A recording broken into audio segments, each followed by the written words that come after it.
اللہ تعالیٰ نے ایک سورت قرآن مجید میں یہ ایسی رکھی ہے سورہ رحمان کہ اسے خوب سجایا ہے.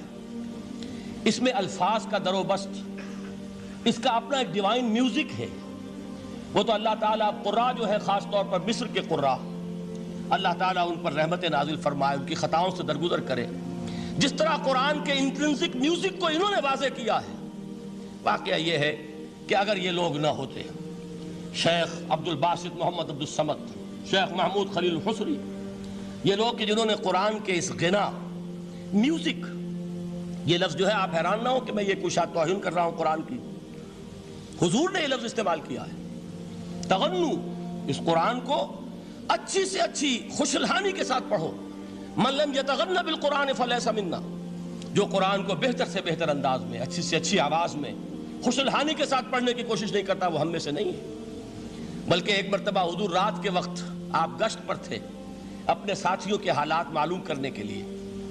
حضرت ابو موسیٰ اشعری رضی اللہ تعالیٰ عنہ ایک صحابی ہیں، ان کے گھر کے پاس سے گزر ہوا. وہ رات کو تہجد پڑھ رہے تھے، کھڑے ہوئے کیف کے عالم میں قرآن تلاوت کر رہے ہیں.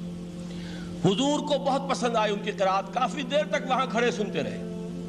اب انہیں کیا پتا کون سن رہا ہے. بالکل اسی طرح سمجھ لیجئے ایک بات یاد آئی ہے. حضور فرماتے ہیں کہ جس طرح کان لگا کر اللہ قرآن کو سنتا ہے، کسی چیز کو نہیں سنتا. ہمیں نظر نہیں آتا نا، ہمیں معلوم نہیں.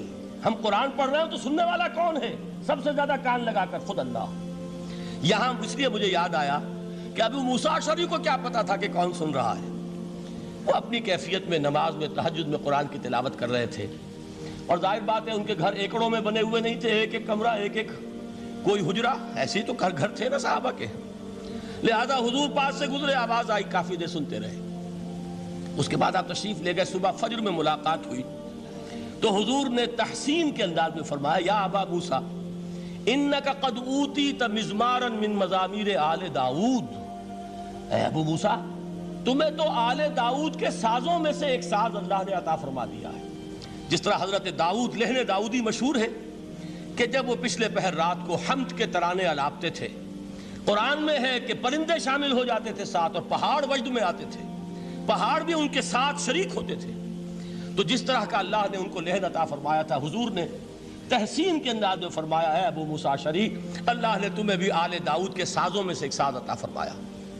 بہرحال قرآن مجید کا جو یہ میوزک ہے، قرآن کے الفاظ کا جو حسن ہے، جہاں تک حسن معنوی ہے وہ تو ہر لفظ میں ہے، لیکن یہ حسن ظاہری، حسن صوتی، حسن لفظی، یہ اپنے کلائمیکس پر آپ کو نظر آئے گا سورہ رحمان میں.